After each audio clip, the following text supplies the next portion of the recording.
સો કમાલ ખૂબી મારી દીકરી છે. ત્રણ વસ્તુ કહીશ.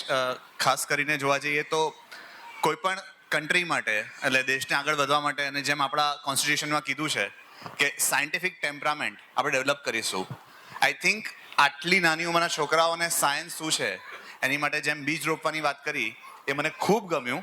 આઈ થિંક અત્યારે આપણને સાયન્સની વધારે જરૂર છે બીજી બધી વસ્તુ કરતાં, અને ખૂબ ઉમદા છે. અને આ વસ્તુ માટે હું સલામ કરું છું કે જે કન્સેપ્ટ છે અને જે રીતે આપણે કર્યું છે.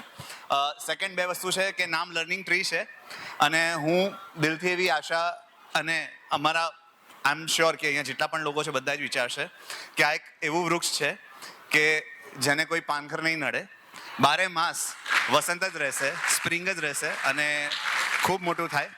અને ઘણા બધા બાળકો, અને આ બધી વસ્તુ અને એક્ટિવિટી સાથે એક વસ્તુ કાયમ છે કે એક રિસ્પોન્સિબલ સિટીઝન બનાવવાનું જે ઘડતર છે ને એ અત્યારથી આપણે કરી રહ્યા છીએ. એની માટે ખૂબ ઉમદા પ્રયત્ન, અને thank you very much. Thanks everyone. Thank you sir.